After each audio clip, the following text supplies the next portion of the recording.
What's up, folks? We're in for a brand new show, so tune in.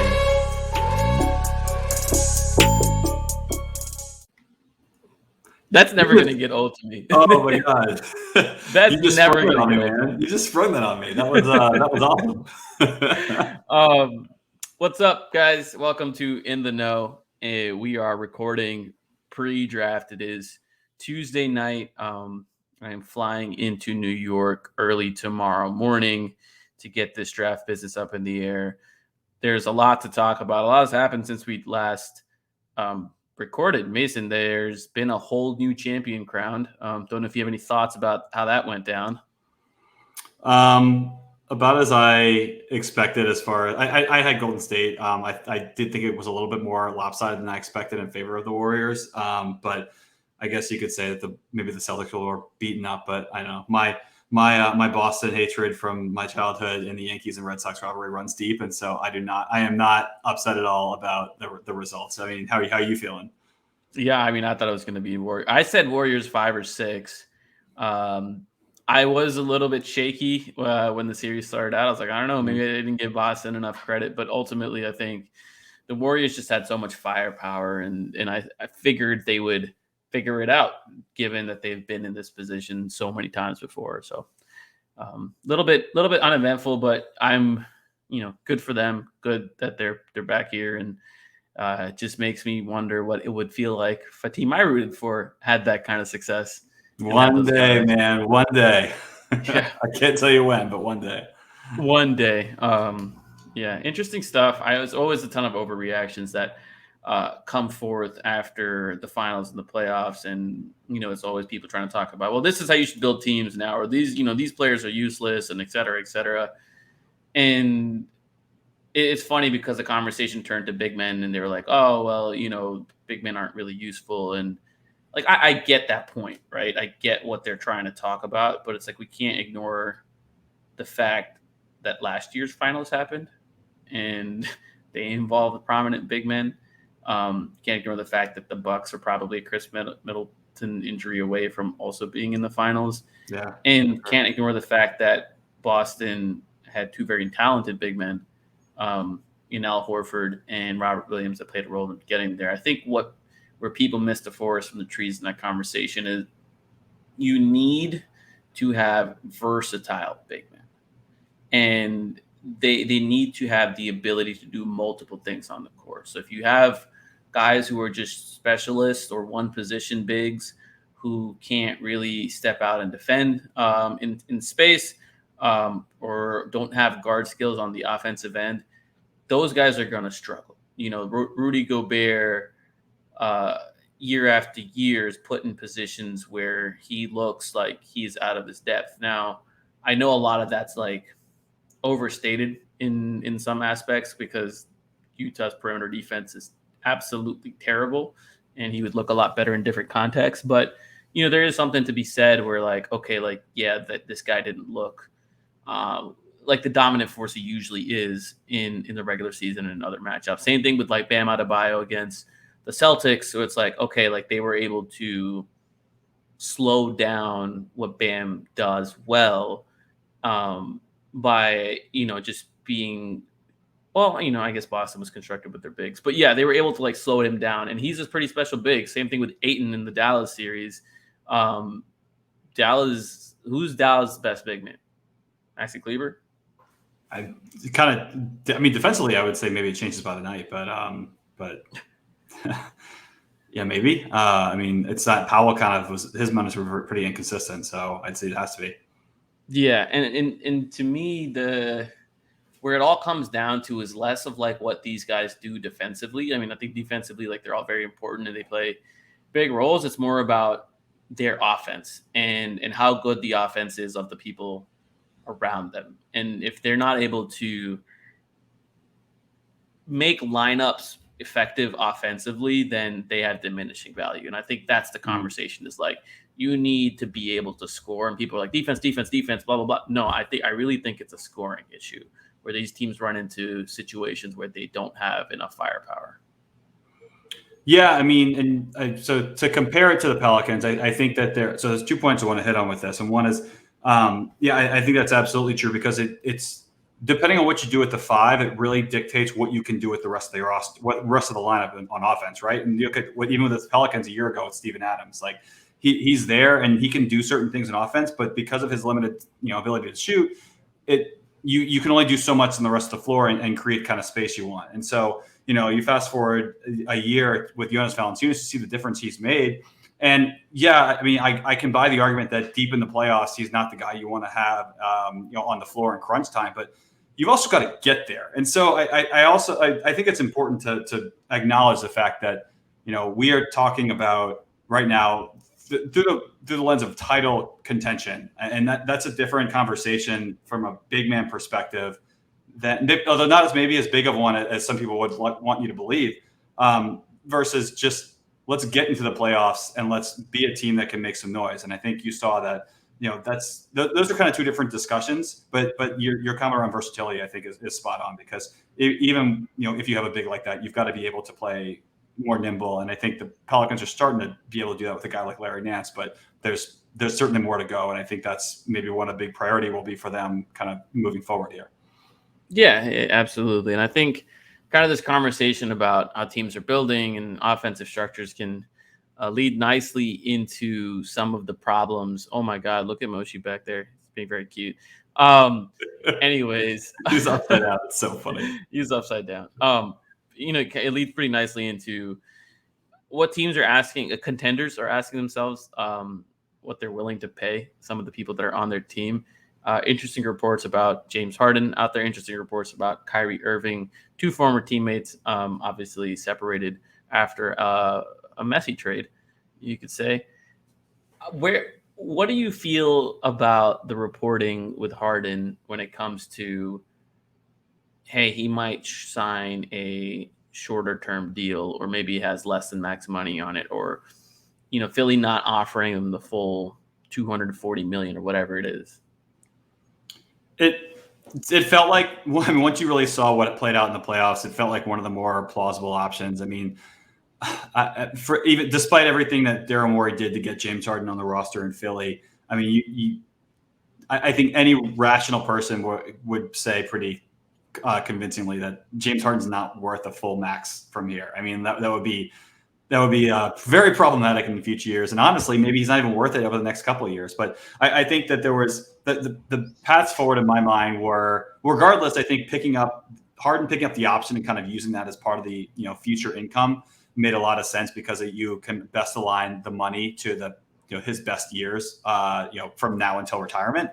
And then I think so. It was either the short-term deal where when you kind of give him a big payday for less years, or you look at a long-term deal that's not max money. That's something less. And I think, I think that what's being, communicated by Jake, the intel he's got, it makes sense. I do wonder what Harden will push for in negotiations here.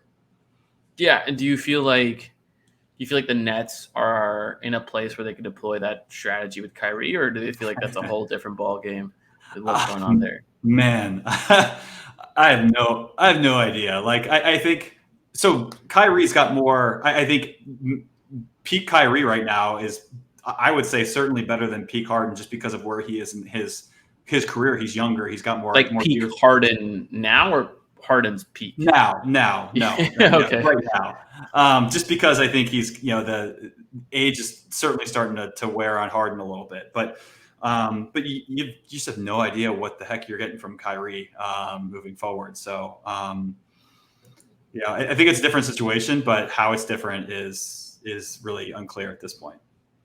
Yeah, I think I'm rooting for chaos here. I always do. It would be very funny to see him walk in any capacity, whether it's an opt-in and trade to somewhere like the Knicks, as long as it's not to the Lakers. Mm-hmm. Well, I don't know if there's chaos to be had. I feel I don't want to risk it. There's too much upside on that. Too much at stake, yeah. As long as it's not to the Lakers, we're good. But let's say he gets his way to the Knicks or something. That would be very fun, because I'm curious where Kevin Durant would go at that point. Feel like he should consider going back to the Warriors. That would be maximum chaos, especially on Twitter. Maximum chaos. He might be I don't know. I feel like despite everybody, he probably just does goes to Miami or something. Yeah, I don't know. I don't know.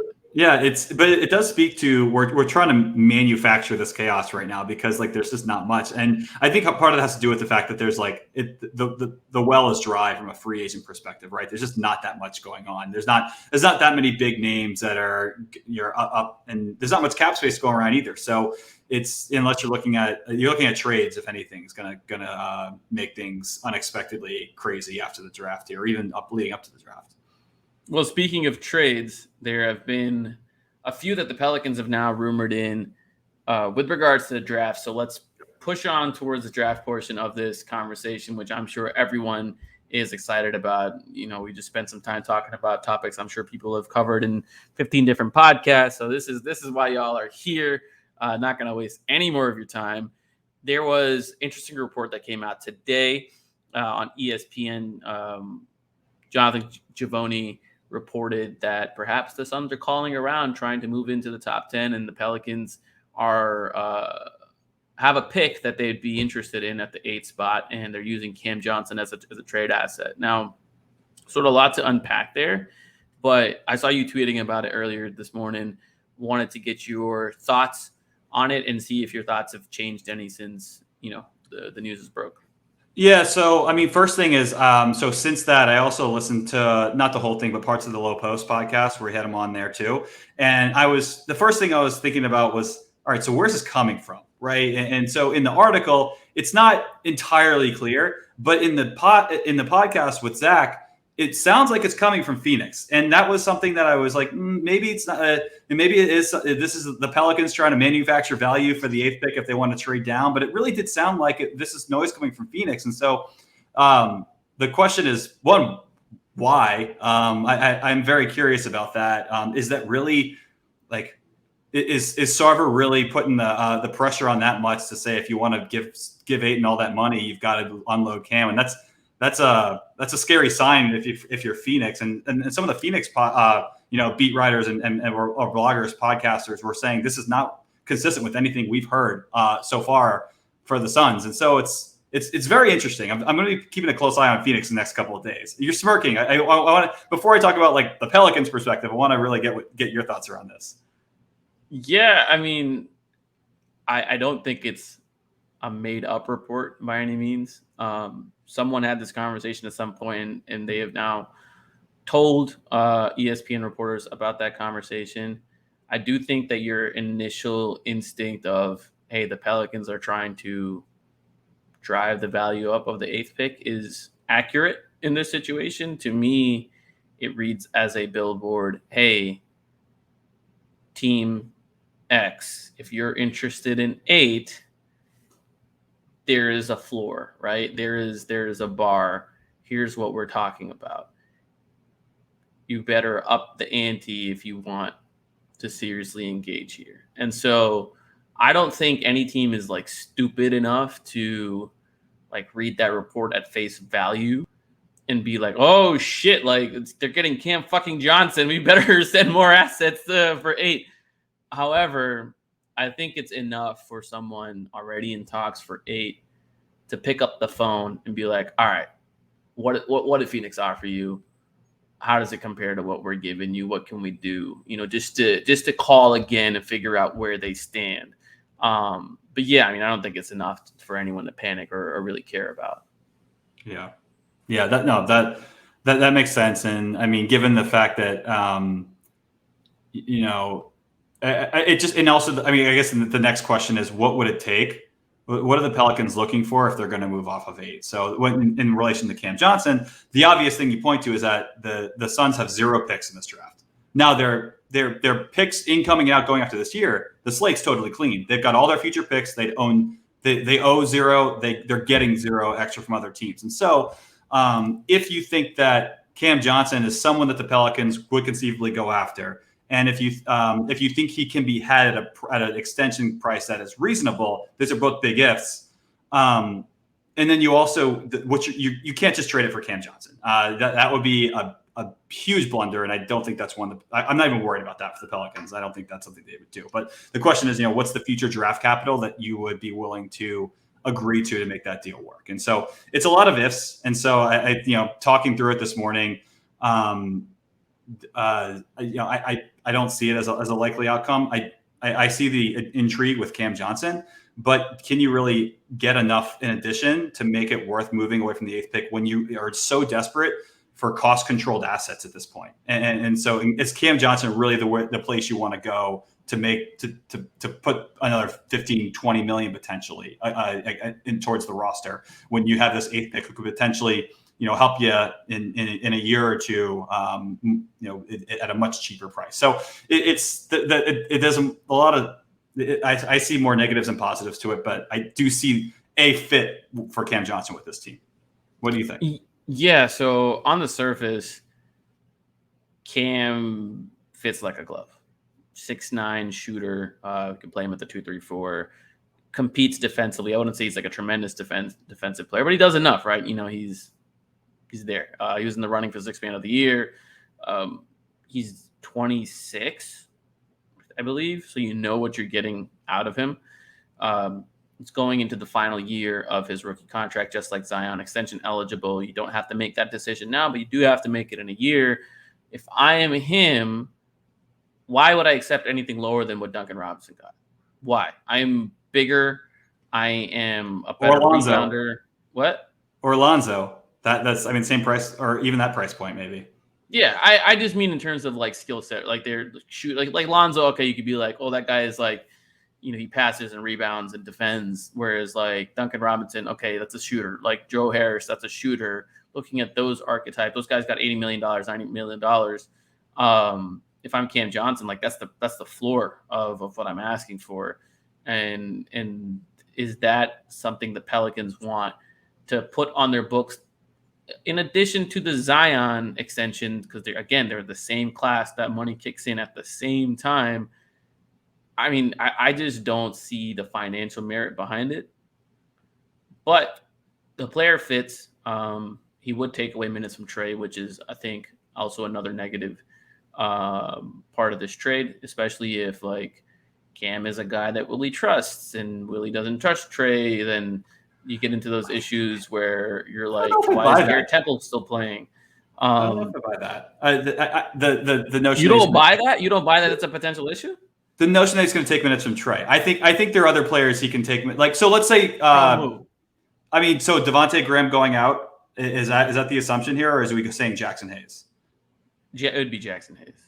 Yeah, I mean that's those they might sell, but I think he'd be taking minutes from more guard-oriented players, just based on the roster construction the Pelicans have. Like I think he'd take Devontae's minutes. Man, look, if you try to map out minutes for a team that only has the following 9 guys in their rotation, it is really hard to give everyone the minutes they need. Listen to me. CJ, BI, Herb, Zion, Jonas. That's your starting 5. Jose, Trey, Larry, and okay, that's 8 players. Yeah, it's really hard to divide all your minutes between those 8 players. You introduce a 9th, it gets a little bit harder. You introduce a 10th with the draft pick, it gets even harder. Well, I guess in this case, the draft pick's going out, so you wouldn't even matter. But the 9th player, I mean, like, yeah, you could be like, okay, he slots in pretty easily with that. The Pelicans never been fully healthy, man. True, but I'm just saying, is like, I think he would cut Trey's minutes, and I don't like that. In any case, yeah, but on court fit, very easy to see. The thing that I could like talk myself into is betting against the Suns' future, which is like something Griff has shown he's willing to do for teams that are in contention mode, but he bets outside of their contention window. And you could bet, I think, in Chris Paul's like final year. Is he going to be Chris Paul by then? You could bet in years after Chris Paul's contract's over, like those kind of situations. I think Booker's, you could bet it in in the years that Booker's contract is expired. And ownership, man. Bet against bad ownership. Obviously. Yeah, Sarver. You could bet. So, if you told me you're getting like 2 future picks unprotected, And Cam Johnson would be like, fuck it, sure. Yeah. No chance that's the return. Though. All right, I'll worry about the tax thing later, but Yeah. sure, let me give me those things. Because then you could argue, be like, all right, cool, like I punted on this year's draft for 2 swings, but I got a player that'll help me today, so that'll probably help me more than any other player at 8th, day 1, right? Yeah. So I could see that, but outside of that kind of framework, it's just not. I don't think it's much to think about, but I do think it is an advertisement to other teams. And there's a team that I want to talk about. I've already kind of talked about this on other platforms, but I want to talk about Washington for a second. Windhorse is now reporting that Washington might be trying to call up to 8 and offering the 10th pick. And maybe there's something around with Devontae Graham. Washington is in search of a veteran guard. They've been talking to Indiana about Malcolm Brogdon. I think they've talked to a couple other people about different players. Do they believe Devontae is the guy? No idea. But that would be the Pelicans' responsibility to convince them. Or maybe it's not their responsibility. They just got to dangle the 8th pick. Devontae Beal backcourt. Oh, whew. Like we thought CJ Devontae was bad defensively. Oh, man. Yeah. So not our problem. Yep. Fair. Quite literally. I want to talk about, first of all, you said if the only thing the Pelicans got out of that trade was just getting off Devontae and replacing him with KCP, you're not in love with that. Well, and moving back 2 spots. Yeah, not in love, but I mean, so if it's like Graham, if it was Graham and 8 for 10 and just like salary filler, I don't love that. I'm you consider KCP salary filler though? I do not. That's what I was getting to. Is that KCP is not that. KCP is a guy who can legitimately help the Pelicans next season, and he's not a long-term salary who's going to bog your cap sheet down. So, like in that regard, I think that plus the logic you're sharing that like if you're trading back to 10, then inherently you're saying that that player that the Wizards are taking at 8 is not a guy you want, or not a guy that you're crazy about. So then you're only worrying about one team, the Spurs. And so, that I can buy into that logic. Only dropping 2 slots, thinking you can still get a guy you really like, and having KCP be a guy who can help you this year. So I think that's more reasonable. It's fine. Question. I don't love it, but I think it's fine. So first of all, there's interesting Wizards news right now. Okay. Michael Scotto just tweeted out, source, Wizard star Bradley Beal would decline his $36.4 million player option for the 2022-2023 season and become an unrestricted free agent this summer. Huh.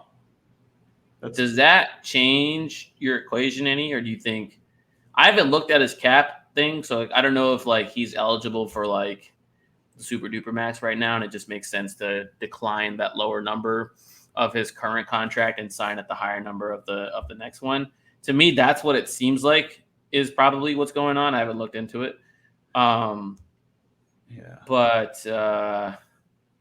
does that change the equation for you any? I'm trying to look and see, because I feel like, again, this kind of ties back to what we were talking about 10, 15 minutes ago about the fact that there aren't that many teams with cap space. And so if I'm Bradley Beal and I'm a guy who's there's San Antonio, so DeJounte Murray and Bradley Beal. I mean, there's New York. There's always New York. Yeah. Portland could do it. CJ and maybe Bradley Beal and Dame. Maybe this Wizards Pelicans trade is already agreed to in principle, and Beal is so mad they're trading his buddy KCP to the Pelicans that he said, "That's it, I'm out." That's last straw. That's pretty funny. Man, yeah, it does seem like that's. I'm trying to. Here. Yeah, I can't get more information. Yeah, I would suspect it's because he has all the money on the line, but yeah, it's got to be right. And Beal's how old? You should know. You've been chasing him for years. It's 28, dude. I don't know. Anyways, question for you is, who's the better player today, right now, contracts disregarded, Cam Johnson or KCP?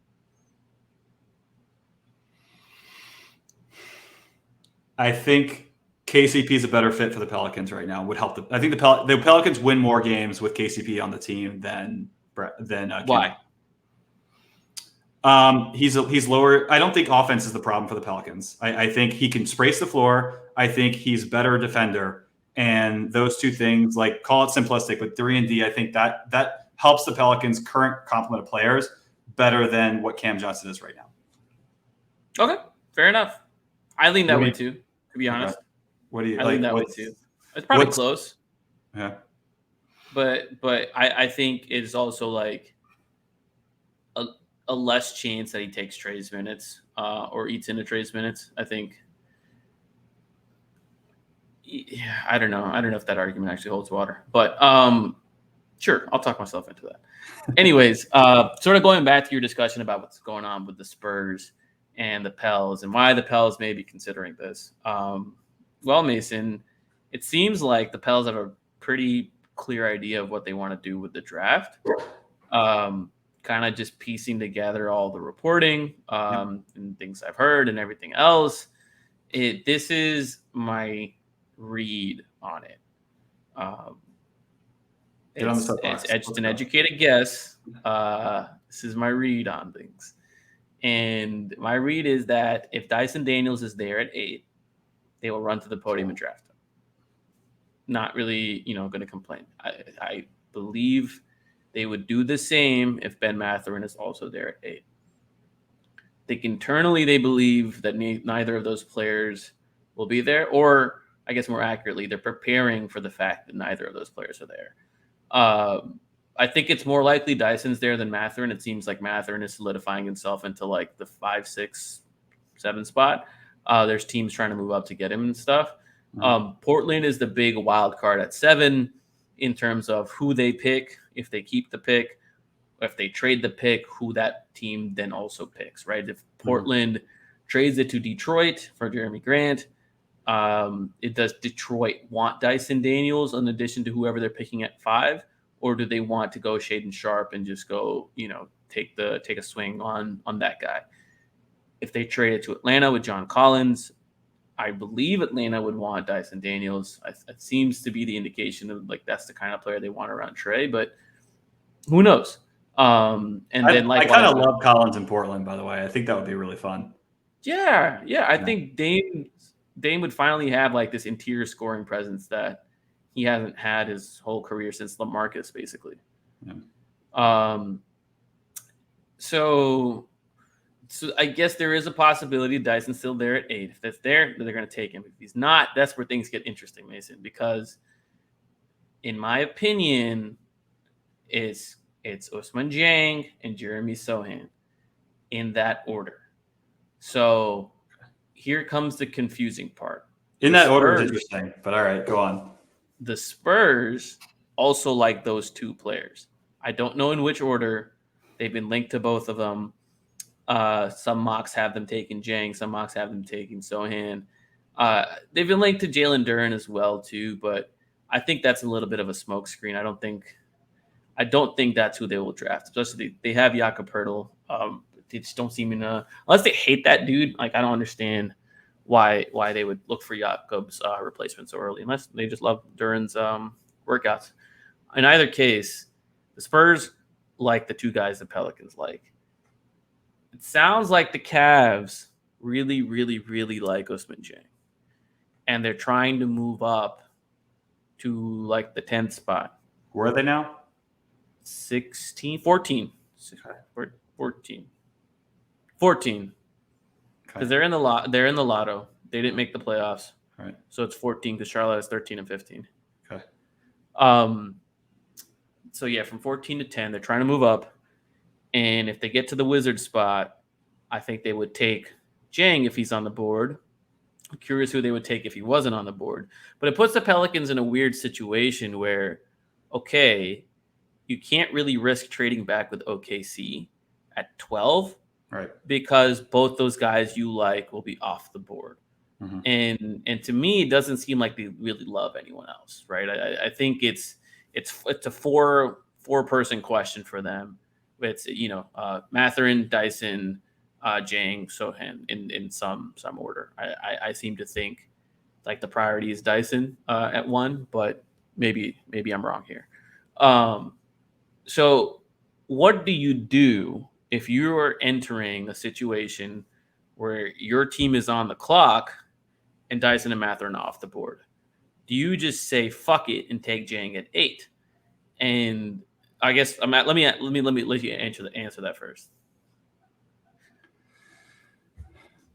Not knowing what the Pelicans are thinking. I mean, why is the trade to down to 10 on the board? So is the fake one? Well, that's the thing is like, do you try to explore a trade to 10 at that point? Like that's up to you. Like, what are you thinking? Like, do you just take the guy that you love, or do you try to like squeeze out a little bit of extra value and be like, all right, we'll settle for Sohan if Spurs take Jang, or like take the chance that one of Jang or Sohan is going to be there? Look, I mean, my preference, unless you think you're really getting plus value from dropping down two slots, and you truly don't have much of a gap between those last two players you want, is after last year, I have zero reason not to trust the Pelicans draft process. I mean, okay, it's 1 year, so to say I can't doubt it is probably poor logic. But they crushed the draft last year. Clearly, they're doing something right. And so I want to buy into that. And I think, you trust your evaluation process. And unless you think you're getting real worthwhile value to move down a couple spots and you're still going to be happy with the guy you get, then take the player you want at 8. I'm with you as the founding member of the Jang gang. I want them to just take Jang. But I will be a very happy person. If you told me today, like if I didn't know anything else, you're like, all right, draft's over, Sohan and KCP are on your roster and Devontae isn't. I'd be like, fuck yeah, let's go. Yeah. That's a good outcome to me. I'm a big fan of Sohan. I'm a big fan of what he can do. I guess, do you have, I get, not to distract too much from the draft topic, but do you have concerns? Concerns is the wrong word, but so the redeeming value of Devontae Graham, one, I've already told you my feelings that I feel like he's at his lowest value right now, and he can build up some of that. He can build up some value back. But he's a contract. He's that mid-level contract you've got. Now, I mean, I guess you can just use if you can create some space under the tax line, you can use the MLE. But right now, they're not in the position to do that. And so, like, he's a nice middle salary, and the Pelicans, I feel like, have been able to successfully leverage some of those types of contracts and deals. But then after that, you kind of KCP is expiring, and then you end up in a situation where potentially you've got a bunch of guys on expensive deals and a bunch of guys on cheap deals, and it doesn't give you a lot of flexibility. Is that a concern of yours at all? No, because I am already on terms with you're going to have to move Jonas and Nance at some point. So I think their salary is going to be there, and I think eventually they'll be able to sign some guys at the MLE or use. Nance is expiring.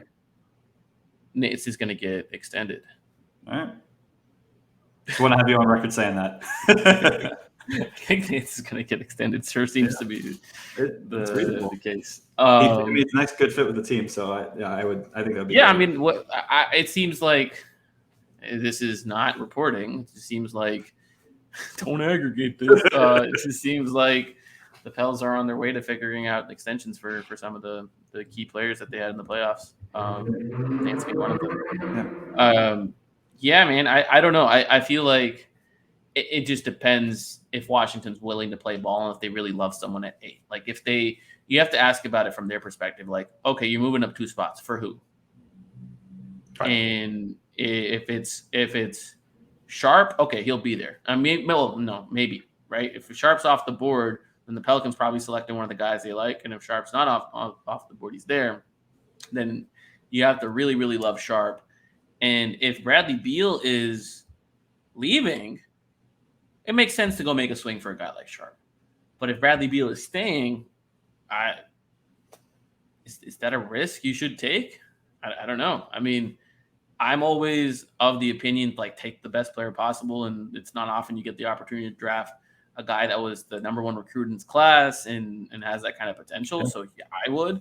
As Washington displayed that kind of risk appetite. I mean, they drafted Corey Kispert last year.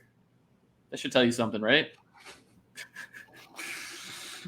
They drafted Rui Hachimura, and he was an old prospect.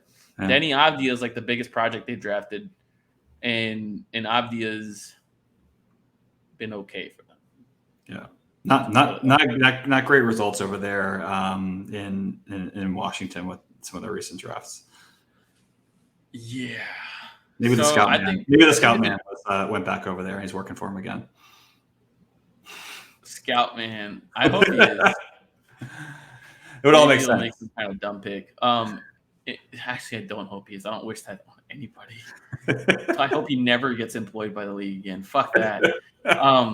Sorry. I think there's like a very real scenario where Washington's like, yeah, we're not really motivated to move up. So at that point, you just swallow the pill and take your guy at 8. Yes, I mean, unless you will, I don't know, unless you want to move out of the draft entirely. Like, I mean, I don't see that as something the Pelicans are interested in. So, okay, I want to ask you a question that was asked of me today. How many of the second round picks do you think they're actually going to keep? Or to put it shortly, they have 2 second round picks. Do they end the night with 2 people drafted in the second round? Nah, I think they have 1. 1? Yeah. I think 1, you've got a potentially 2-way guy. It's someone for summer league. I mean, I think why I think there's a fair question of whether so the 3 things, right? They can package them and move up. They can trade one for a future pick, or they can just sell it, right? And so I don't really have a strong inkling on which one. I don't know. I mean, have you noticed the Pelicans doing anything, heavy as far as looking at second round guys, and anyone you think that they would? They brought in a bunch of people, but anyone they'd be moving up for, you think very clearly, or no? I have no idea. Okay. I have no idea. I don't either. So there's guys that I like. I have no idea how they feel about the second round. I don't think my interests have really been focused in that area. I think they will sell the 51st pick. Was it 52nd pick? Whatever it was. There's no way that pick is on that roster to up for the Pelicans, especially when they have a proven, in my opinion, you can actually say this is a proven track record of finding undrafted free agents, because it goes all the way back to Kenrich. Mm-hmm. It goes to Kenrich. It goes to Najee. It goes to Jose. They can find undrafted guys. Do you think it matters that the Pelicans have so many? So they're a deep team now. Do you think that, or I guess with undrafted, it usually won't matter. Guys just want to get a chance, right? So if you're the 15th man, you're undrafted. Who gives a shit, right? No, yeah. I mean, so the way right now, like most agents kind of like, if they see like their clients dropping, they like to steer. They would prefer undrafted, because then they get to pick which team they end up with, and all that's really on the table for those guys is the most point. Like after the 30s, like once you get to the 40s and stuff, most of the things like the teams are offering are 2-way deals. And if you're offering 2-way deals, those guys just prefer to be undrafted and go to a place that they want to go to. The Lakers call you up and offer you the max amount of money possible for the 51st pick. Are you selling it to the Lakers? Yes or no? Hell yeah. 6.1 million dollars of Jenny Buss's broke ass money. Oh my God. Yes. Ugh. He's gonna have to file another PPP loan just to pay that off. That seems scripted. That was really nicely done. I commend you for that. Nah, just asking, because obviously we don't want to help them build a roster that's. I do not care if they want to try to give the 51st pick a guaranteed contract and give him minutes to play. Yeah, I'd help him do that. That guy's probably not gonna do anything. I mean, let's be. You can see what my dog thinks about it in the back. He's flipping over again. Come on, Mason. You don't want to give them the 51st pick for $6 million? Yep, I think you'd have to. Yeah, I would absolutely do that. Yeah. I think they're probably going to try to buy the better picks. Yeah. So they're also a team that can like tell agents, be like, yeah, make your guy undrafted. Like we have real roster spots. He can start for it. Look at Austin Reeves. He got all the minutes. So you got the Pelicans not packaging, not trading to a deeper draft. You think they'll just sell one of them?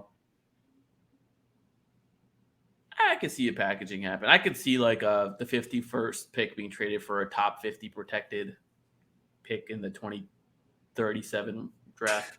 And maybe maybe some cash on the side too. Rights to some dude out the Balkans. I don't know. Yeah. Okay. Yeah. I mean, I see no reason why they would use both picks, like with the roster the way it is. It just wouldn't. Yeah, no, I think they like probably like lock in with like one guy that they probably think could be a two-way player for them, or the cool thing about it is like they can wait until like they can wait quite a while to decide what kind of contract they want to sign that second round pick to. Mhm. So if they end up like freeing money up later and being like, all right, this guy's going to get the guaranteed deal, then they'll just go ahead and give him the deal. If they like him, like if it's someone like Herb, right? But yeah, they have optionality with that. Yeah, for sure. So Mason, you excited to get this shit over with? Like all the speculation and to head to the next portion of speculation, which is free agency and that it's the own madhouse. Yeah, and I'm pumped to get to Vegas with you in a couple weeks. That's gonna be fun, man. Yeah, I am looking forward to that. And you know what? I do enjoy this time period because after this and after Summer League, it's a big fat nothing that happens for months, and then football starts, and I don't watch football in any capacity, and my timeline just turns to shit, in my opinion. And yeah, it's a bad time. So Yeah. I will cherish this time. No, it's fun, man. Like for all the lamenting that even that I'll do about like how the storyline sometimes get more covers in the games themselves. At this time of year, I'll take it. It is a chaos. Like there is nothing that I don't know. It's going to be really hard to beat that the DeAndre Jordan house arrest story from like 5 to 10 years ago with the Mavs and trying to like keep them locked away as they pursued him in free agency. Like that stuff's nuts, and it's so silly, and that's what I makes want to talk about some nut stuff right now. You look like you're totally distracted when I was talking, which is fine. But I heard everything that you're saying. I heard you talking about the DeAndre Jordan shit. Anyways, Bradley Beal just tweeted out effectively refuting Mike Scotto's report, and he tweeted out, "Wait, huh? LOL." Which do we think that's refuting though? I don't know. It could be he could just be messing around, right? He could be. I mean, he could just be being an ass. I don't know. Yeah. We'll find out pretty soon because he's got to make the decision soon enough. I think by the end of this month, right? I mean, by the 30th, before the next calendar year starts. For the league.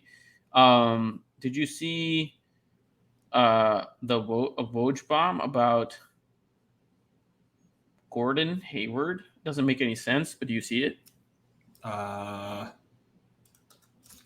guess it's not from it. I guess it's from earlier. Oh. Wait, what? Maybe my phone's being dumb. Yeah, I didn't see anything with Hayward from him. Oh, JK, never mind. Someone. I rely on my friend's Discord to send me these things, and they were just trolling, and they sent a 4-year-old Gordon Hayward. I got bamboozled.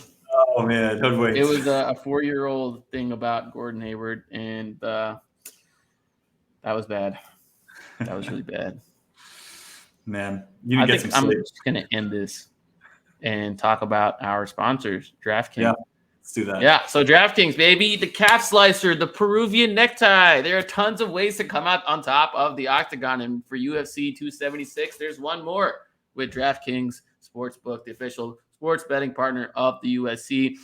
You can bet $5 to win $100 in free bets. If you download the DraftKings Sportsbook now and use the promo code BOOT, BOOT, you can bet $5 on any of the UFC 276 fighters and win $100 in free bets. Minimum age and eligibility restrictions apply. If you or someone you know has a gambling problem, crisis counseling and referral services are available at 1-800-GAMBLER. That's 1-800-426-2537. So use the promo code BOOT, download the sportsbook, and win yourself some money. And thank you for listening to our pod.